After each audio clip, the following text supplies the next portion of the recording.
Ketika doa kita tidak diijabah oleh Allah Subhanahu wa taala, itu tandanya berarti ada yang salah pada diri kita. Mungkin kita sering berdoa kepada Allah, sholatnya kita luar biasa, sholat 5 waktu, selalu berjamaah di masjid, tiap hari kita baca Quran, sebulan sekali kita khatam Quran, Senin Kemis kita puasa. Bagus nggak? Bagus. Tapi di sisi lain kita punya orang tua, kita durhaka sama orang tua kita. Bisa jadi karena kita durhaka sama kedua orang tua kita, Allah tidak ijabahkan doa kita. Hati-hati tuh. Jadi jangan dikira ketika kita sudah rajin ibadah kepada Allah Subhanahu wa taala, sudah luar biasa, qiyamul lail tiap malam, tapi kalau kita punya salah kepada kedua orang tua kita, jangan harap doa kita diijabah.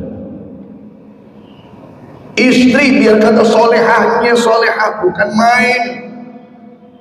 Solawatnya baca, wah luar biasa, puasanya luar biasa. Tapi kalau dia durhaka kepada suaminya, jangan harap doanya diijabah oleh Allah. Anak walaupun pandai betul, pinternya bukan main, juara 1 terus. Tapi kalau nggak sukses, jangan salahkan Allah. Kenapa? Karena bisa jadi kita punya salah kepada orang tua kita. Para hadirin wal hadirat, jemaah salat subuh yang semoga di pagi hari yang berbahagia ini kita semua diberikan rahmat, diberikan kemuliaan, diberikan ampunan, dan diberikan kehidupan yang bahagia dunia wal akhirah insyaallah. Amin ya Allah ya rabbal alamin. Ayyuhas shaimun was-shaimat, wahai hamba-hamba Allah Subhanahu wa taala yang pada hari ini sedang menjalankan ibadah puasa di dalam bulan suci Ramadan, yang semoga ibadah puasa kita ini insyaallah diterima oleh Allah Subhanahu wa taala. Amin ya Allah ya rabbal alamin. Bapak Ibu yang dirahmati oleh Allah, kita bersyukur kepada Allah Subhanahu wa taala karena kita ditakdirkan oleh Allah menjadi hamba-hamba Allah yang beriman. Kita bersyukur kepada Allah ditakdirkan oleh Allah Subhanahu wa taala menjadi hamba-hamba Allah yang percaya dengan Allah, percaya dengan Al-Quran, percaya dengan para malaikat Allah, percaya dengan hari kiamat. Kita bersyukur kepada Allah Subhanahu wa taala menjadi umat Nabi Muhammad sallallahu alaihi wasallam. Karena bagaimanapun juga Allah Subhanahu wa taala begitu sangat sayangnya dan cintanya kepada kita. Di dalam Al-Quranul Karim Allah Subhanahu wa taala berfirman, apa kata Allah?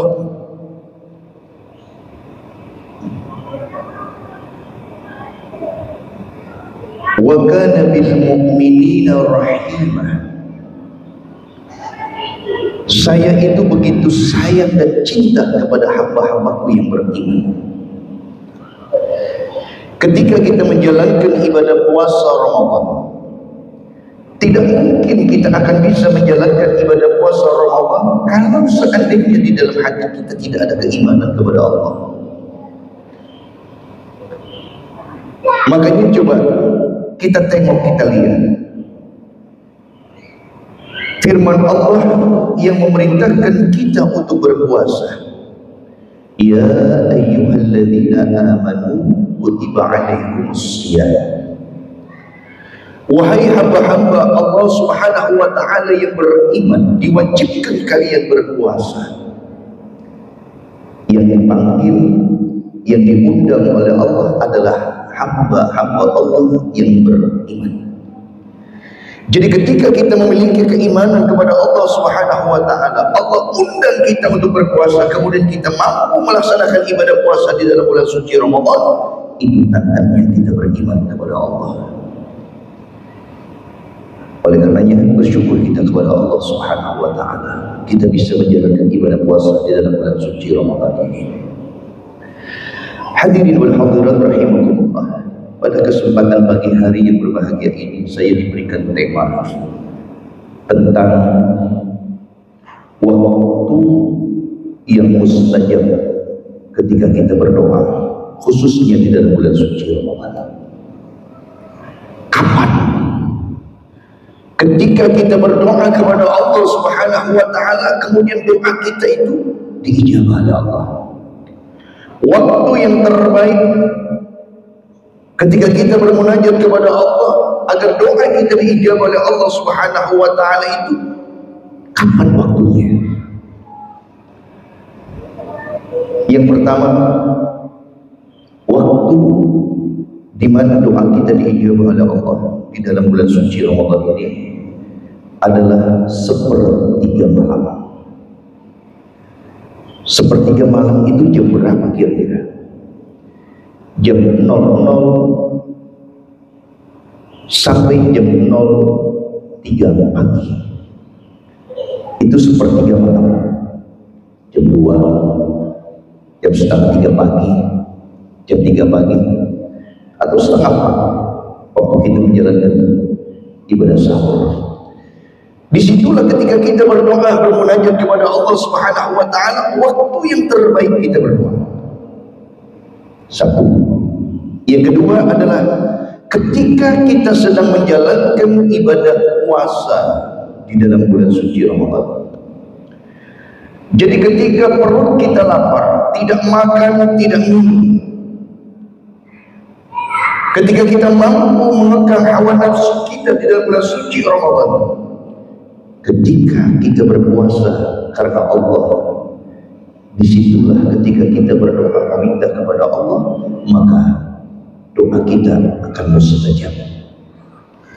Maka oleh karenanya doanya orang-orang yang berpuasa dalam bulan suci Ramadan tidak akan ditolak oleh Allah Subhanahu wa taala.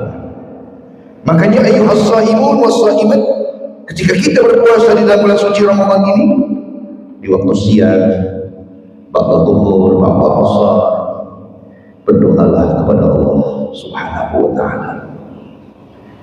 Yang ketiga, waktu di mana doa kita diijabah oleh Allah Subhanahu wa taala adalah ketika kita berbuka puasa. Akan berbuka puasa. Ketika kita akan berbuka puasa, berbanyak kita berdoa kepada Allah Subhanahu wa taala. Ada orang yang bertanya, doa yang terbaik itu doa minta apa Pak Ustaz? Apa minta kaya, minta rezeki, minta sehat? Nah, tidak. Doa yang terbaik untuk kita wahai hamba-hamba Allah Subhanahu wa taala kepada Allah Subhanahu wa taala, yakni kita mohon kepada Allah dikuatkan iman Islam kita. Ya Allah ya Rabb, berikan kepada kami kekuatan iman wal Islam agar kita meninggalkan alam dunia ini dalam keadaan husnul khatimah.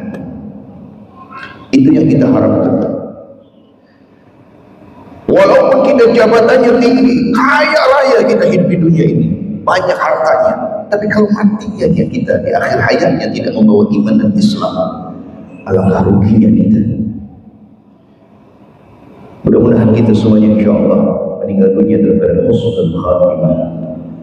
Ya Allah, ya Allah, ya Allah, bi husnil khatimah. Kata Rasulullah, berbanyak kalian mengucapkan ya Allah, ya Allah, ya Allah, bi husnil khatimah. Ya Allah ya Rabb, berikan kepada kami kematian yang terbaik, kematian yang indah, kematian ketika kita mengingat Allah Subhanahu wa taala. Lalu selanjutnya doa yang terbaik apa setelah kita memohon kepada Allah dikuatkan iman dan Islam? Kita mohon ampunan kepada Allah. Allahumma innaka afuwwun tuhibbul afwa fa'fu ya karim. Ya Allah, maafkan kami ya Allah, karena Engkau adalah Maha Pemberi maaf. Kenapa kita mesti meminta maaf kepada Allah Subhanahu wa taala? Karena jujur kita ini manusia, banyak salahnya, banyak khilafnya, banyak dosanya. Kalau kita hitung dosa kita kepada Allah Subhanahu wa taala, bahkan kalau seandainya Allah mau menunjukkan dosa kita kepada Allah, kepada kita, malu kita. Berapa banyak dosa kita kepada Allah, baik yang disengaja ataupun yang tidak kita sengaja. Dari mulai kita balik sampai usia sekarang ini, kalau kita jumlahkan, kalau Allah perlihatkan dosa kita, malu kita. Dan mungkin kita tidak akan bisa masuk ke dalam surganya Allah kalau bukan karena rahmatnya Allah Subhanahu wa taala. Makanya kita bertemu dengan bulan suci Ramadan, bulan yang penuh dengan rahmat, bulan yang penuh dengan ampunan Allah. Perbanyak kita memohon ampun di dalam bulan suci Ramadan, maka Allah akan ampuni dosa-dosa kita. Allahumma innaka afuwun tuhibbul afwa fa'fu 'anna. Perbanyak kita istighfar, karena baginda Rasulullah sallallahu alaihi wasallam mengatakan, kullu bani adam khata'un wa khairu khata'in at-tawwabun. Setiap bani Adam, anak manusia, kita ini, itu kata Nabi apa? Pasti mereka punya dosa kepada Allah. Dan sebaik-baik mereka yang memiliki dosa kepada Allah adalah mereka yang bertaubat. Bulan ini adalah bulan yang terbaik untuk kita bertaubat, memohon ampun kepada Allah. Insya Allah Allah akan mengampuni dosa-dosa kita. Amin. Ya Allah ya Rabbal Alamin. Lalu kapan lagi waktu yang terbaik agar doa kita diijabah oleh Allah Subhanahu wa taala? Yakni antara adzan dan iqamah. Banyak orang-orang yang tidak ngerti, tidak paham. Ketika selesai kumandang azan, sambil kita menunggu iqamah, kadang-kadang ada orang yang suka iseng ngobrol ke sana kemari. Apalagi yang diobrolkan itu adalah masalah-masalah duniawiyah. Kalau kita mau tahu Bapak Ibu, haram hukumnya ketika kita berada di dalam masjid, kemudian kita bicara masalah-masalah duniawiyah. Tak boleh. Sayyidina Umar bin Khattab radhiyallahu ta'ala anhu, beliau itu setiap habis adzan, dengar suara adzan, sambil menunggu waktu iqamah, beliau berusaha semaksimal mungkin untuk mengingat Allah, berzikir, berdoa. Itu beliau. Lalu kita bagaimana? Kadang-kadang kita ngobrol sama teman sambil nunggu waktu qomat. Ada lagi yang di luar nggak mau masuk ke masjid, di teras masjid habisin rokok satu batang, belum qomat katanya. Padahal antara adzan dan iqamah, kata Nabi, bila mana kalian berdoa kepada Allah, maka doa kalian adalah mustajab. Waktu yang terbaik ketika berdoa kepada Allah adalah waktu antara adzan dan iqamah. Lalu selanjutnya, doa yang terbaik adalah apa? Ketika kita dipertemukan oleh Allah dengan Lailatul Qadar, malam kemuliaan. Nah ini dari awal sebelum kita ini akhir daripada bulan suci Ramadan, kita selalu mengingatkan bahwa di dalam bulan suci Ramadan ada malam yang mulia, yang satu malam lebih baik daripada 1000 bulan. Apa itu? Lailatul Qadar, malam kemuliaan. Lailatul Qadar adanya di dalam bulan suci Ramadan. Di luar bulan suci Ramadan tidak ada itu Lailatul Qadar. Lailatul Qadar adanya di dalam bulan suci Ramadan yang sekarang ini kita jalani. Jangan lewatkan Bapak Ibu untuk kita meraih yang namanya Lailatul Qadar. Walaupun banyak riwayat yang menyebutkan Lailatul Qadar itu turunnya 10 terakhir daripada bulan suci Ramadan. Kan banyak riwayat-riwayat yang mengatakan Lailatul Qadar turunnya adalah ya kan di akhir 10 terakhir di dalam bulan suci Ramadan. Siapa tahu Lailatul Qadar turunnya di awal atau di pertengahan. Wallahu a'lam. Nah ini yang jadi masalah. Kita nggak tahu kapan turunnya yang namanya Lailatul Qadar. Pokoknya tahunya malam ganjil saja. Makanya sebetulnya orang-orang yang i'tikaf 10 terakhir dan bulan suci Ramadan mestinya i'tikaf dari awal Ramadan supaya kita dapat yang namanya Lailatul Qadar. Oleh karenanya semaksimal mungkin dari awal Ramadan, karena kita alhamdulillah masih awal, terus kita sampai akhir Ramadan, jangan lepas ibadah kita.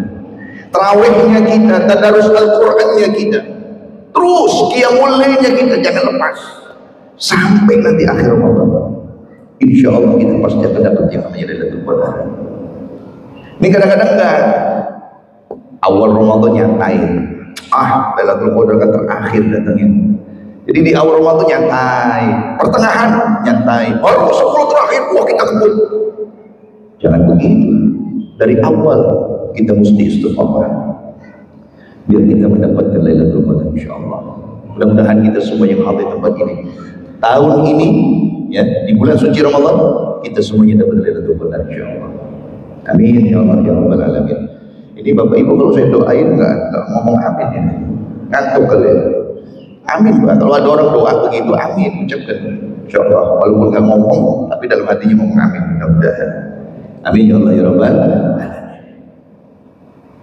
Dan yang terakhir, waktu yang terbaik untuk kita berdoa khususnya di bulan suci Ramadan adalah Lailatul Jumat, malam Jumat.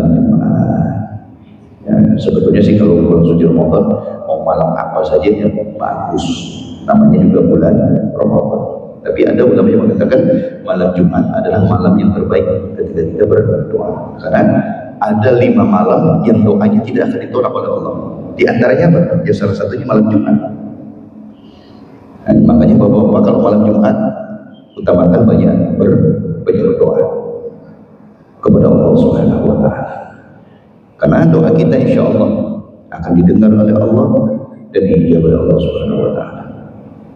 Ada orang bertanya, Pak Ustaz, Allah itu kan menyuruh kita berdoa, dan kata Allah siapa orang yang berdoa doanya pasti diijabah.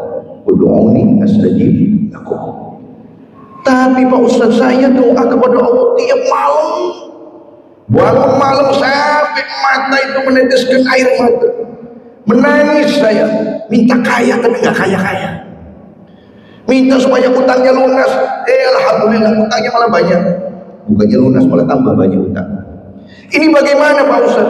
Katanya Allah itu mengabulkan, maha mengabulkan doa. Berarti Bapak Ibu, kembalikan kepada diri kita. Yang jelas Allah itu tidak salah, kita yang salah. Allah itu nggak pernah keliru, yang keliru kita. Betul nggak? Ketika doa kita tidak diijabah oleh Allah Subhanahu wa Ta'ala, itu tandanya berarti ada yang salah pada diri kita.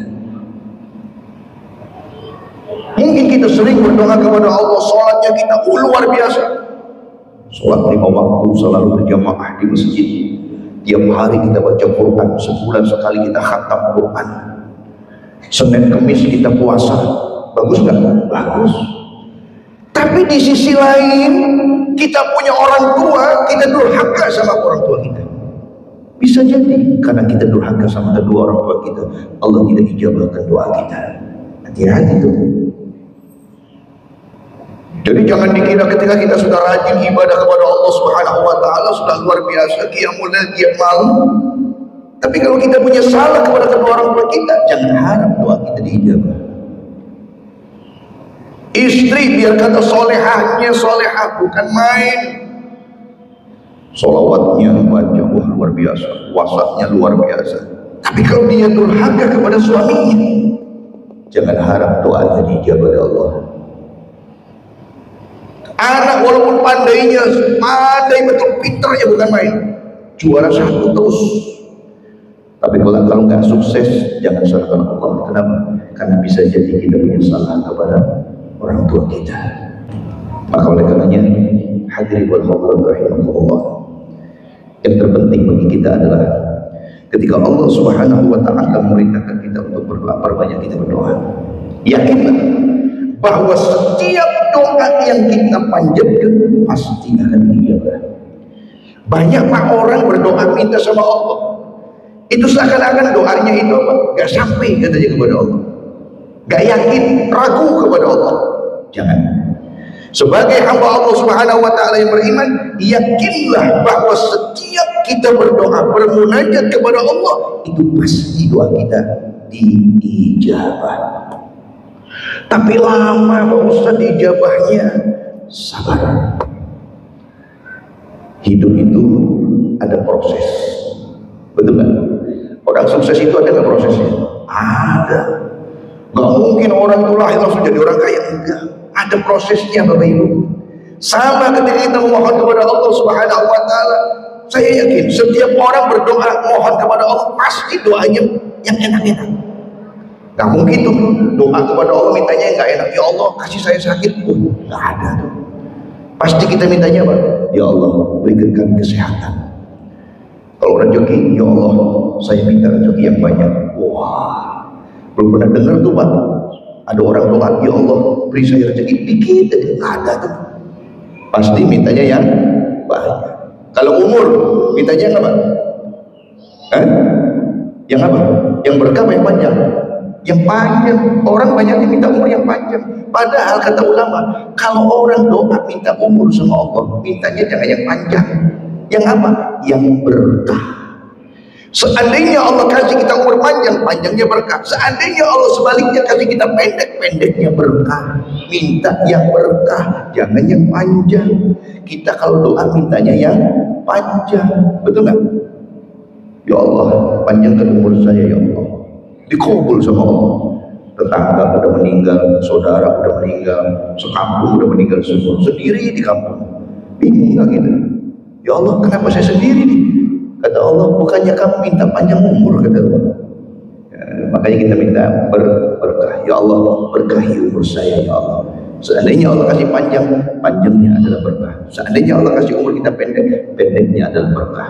Mudah-mudahan insya Allah Allah Subhanahu wa taala terus membimbing kita, memberikan hidayah kepada kita agar kita menjadi hamba-hamba Allah yang istiqomah, menjadi hamba-hamba Allah yang rajin berdoa kepada Allah, rajin melaksanakan segala perintah-perintahnya, dan mudah-mudahan segala amal baik kita diterima oleh Allah Subhanahu wa taala. Amin ya Allah ya rabbal alamin.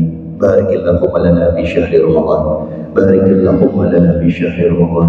Barikillahumma lana fi syahri Ramadan. Allahumma ajirna minan naris sajimin. Allahumma ajirna minan naris sajimin. Allahumma ajirna minan naris sajimin. Wa adkhilna al-jannata aminin ya Allah. Allahumma salli wa sallim ala sayyidina Muhammadin fil qulub wa dawa'iha wa afiyatil abdan wa shifaiha wa nuril absar wa diyaha wa ala alihi wa sahbihi wa sallim. Ta'assaltu al-hijjati wal jabarut wa tawakkaltu ala al-hayy alladhi la yamut. Allahumma shif 'anna al-adha wal waba wal bala wa syarra innaka 'ala kulli shay'in qadir bi rahmatika ya arhamar rahimin. Allahumma innaka 'afuwwun tuhibbul 'afwa fa'fu 'anna ya karim ya rahman ya rahim ya rahman ya rahim. Rabbana atina fid dunya hasanah wa fil akhirati hasanah wa qina adzabannar. Wassallallahu ala sayyidina Muhammadin wa ala alihi wa sahbihi wasallam walhamdulillahi rabbil alamin. Terima kasih. Billahi taufiq wal hidayah. Wassalamualaikum warahmatullahi wabarakatuh.